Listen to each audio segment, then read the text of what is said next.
কর্মকর্তা কর্মচারীদের হাত পা বেঁধে জুট মিলে দুর্ধর্ষ ডাকাতি ১৪ দিনেও টাকার দল গ্রেফতার ও মালামাল উদ্ধার হয়নি।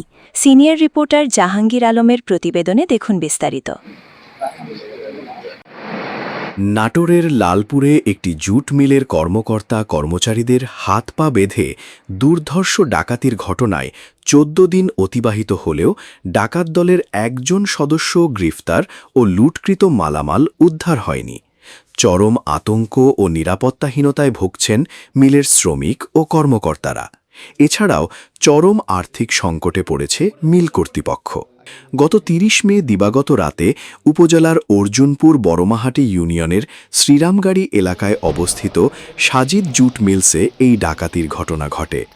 ডাকাতরা মিলের কর্মীদের অস্ত্রের মুখে জিম্মি করে মিলের গুদাম ও বিভিন্ন কক্ষে লুটপাট চালায়। প্রায় ৪ ঘণ্টা ধরে মিলের ভেতর তাণ্ডব চালিয়ে ট্রাকে করে মালামাল নিয়ে পালিয়ে যায়। লুটকৃত মালামালের মূল্যে প্রায় ১ কোটি টাকা বলে দাবি মিল কর্তৃপক্ষের।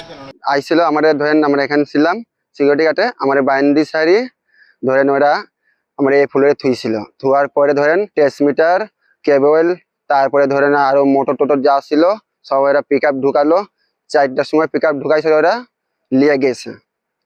১২টার পর আইছিল আর আমার ঘরে ৩ জন ঢুকেছিল, মানে মহিলা মানুষ সবাইকে এক জায়গায় বন্দি করে রেখে দিছিল। ডাকাতেরা ঢুকছে, এখন ভয়ে আছি, নিরাপত্তা চাই, প্রশাসনের লোক যদি নিরাপত্তা দিত।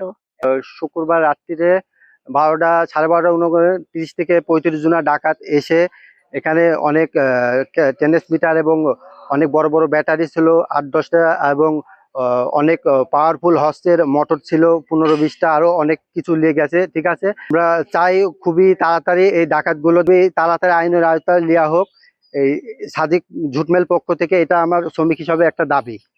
এ ঘটনায় মিলের স্বত্বাধিকারী সাজিদ মল্লিক বাদী হয়ে ৩৫-৪০ জন অজ্ঞাতনামা ব্যক্তিকে আসামি করে লালপুর থানায় একটি মামলা দায়ের করেছেন। কারেন্ট কাটি দিল আধা ঘন্টা মতো দেওয়ার পর, এখন হচ্ছে আধা ঘন্টা পরে কারেন্ট কাটলো, কাটার পর এখন এদিক যা কি করেছে আমরা আর জানি না। তারপরে টাকা এসে সবকিছু পরে যা দেখছি যে সব লিয়ে আগে। হ্যাঁ, আমার খুব ভয় লাগে, এখন আমি রাত্রে সন্ধ্যায় উঠতে পারি না ঘরে। 12:30টায় ঢুকিছে, আজান পরও আমার কাছে ডাকাত বসছে। ভয়ে আছে, মানে লোকজন উপস্থিত হচ্ছে না ভয়ে। তারপরে যারা ভিতরে থাকে তারা থাকতে চাচ্ছে না ভিতরে, যে কখন কেটা আসে, একটা হুমকি দিয়ে গেছে এরাম। ঠিক আছে, এই ভয় ভয় সবাই মনের ভিতরে বিরাজ করতেছে। জুট মিলের মালিক সাজিদ মল্লিক বলেন, ৩৫-৪০ জনের একটি সশস্ত্র ডাকাত দল জুট মিলের ভেতরে প্রবেশ করে, শ্রমিকদের অস্ত্রের মুখে জিম্মি করে ফেলে। এই সময় ডাকাত দল ট্রান্সফরমার, সাবস্টেশনের যন্ত্রাংশ, বৈদ্যুতিক তার, ব্যাটারি সহ প্রায় ১ কোটি টাকার মালামাল ট্রাকে ভরে নিয়ে চলে যায়। এতে আমি অর্থনৈতিকভাবে চরম ক্ষতিগ্রস্ত হয়ে পড়েছি।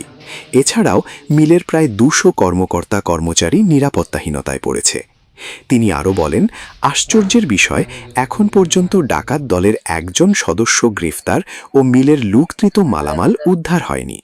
আমি প্রশাসনকে বলবো, বিষয়টি গুরুত্ব সহকারে নিয়ে অতি দ্রুত আমার মিলের লুটকৃত মালামাল উদ্ধার ও ডাকাত দলকে গ্রেফতার করে আইনের আওতায় আনার জোর দাবি জানান। রাত্রে আমার মিলে দুর্ধর্ষ ডাকাতি হয়, যা আমার মিলের লোকজনের ভাষ্য ৩০ থেকে ৩৫ জন ডাকাত সদস্যরা আমার মিলে ঢুকে আমার লোকজনকে অস্ত্রের মুখে জিম্মি করে আমার মিল থেকে ট্রান্সফরমার, সাবস্টেশন, কেবল, তারপর মোটর, বিভিন্ন যন্ত্রাংশ, স্টোরে যত মালামাল সবকিছু লুট করে একটা ট্রাক যোগে নিয়ে তারা চলে যায়। কোটি টাকার মতো আমার মালামাল লুটপাট হয়। এতে আমি প্রথমত অর্থনৈতিক দিক থেকে লোকসানের মুখে, দ্বিতীয়ত প্রশাসনিক দিককে আমি দৃষ্টি আকর্ষণ করব, যাতে আমাদের লোকজন কর্মচারী প্রায় ২০০ জন এখানে কাজ করে, তারা আরামে যাতায়াত করতে পারে। তাদের মধ্যে একটা আতঙ্ক সৃষ্টি হয়ে গেছে যে এখন পর্যন্ত মালামাল উদ্ধার হলো না, ডাকাত সদস্য ধরা পড়লো না। আমি প্রশাসনকে দৃষ্টি আকর্ষণ করব যে বিষয়টাকে খুবই গুরুত্ব সহকারে ডাকাতদেরকে আইনের আওতায় আনুক, আমার লুটকৃত মালগুলো উদ্ধার করুক। লালপুর থানার ভারপ্রাপ্ত কর্মকর্তা ওসি শফিকুল ইসলাম জানান, আমরা বিষয়টি গুরুত্ব সহকারে নিয়েছি। আসামিদের শনাক্তকরণ ও মালামাল উদ্ধারে পুলিশের অভিযান অব্যাহত রয়েছে। সারা দেশের থানাগুলোতে বার্তা পাঠানো হয়েছে।